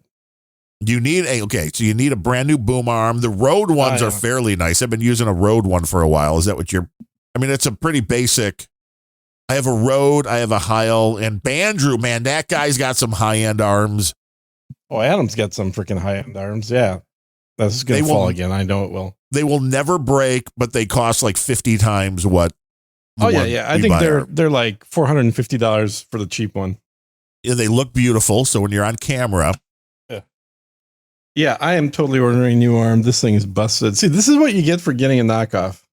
Which one did you get? It's a Rode knockoff. Oh, so it's just like a cheap Chinese. It looks just like the Rode, but it was cheaper. Gotcha. Now I know why. I had one of those from Oray. Which is what the thing that's holding my mic right now. And it's worked perfectly for the shock mount for the RE 320/20/. Well, mine is a Fifine brand arm. Oh, well, that is super fancy. I've seen those on the Amazons. The only question I have for you, Gene, would you consider that arm to be Fifine? It's not Fifine anymore. It's pretty broken.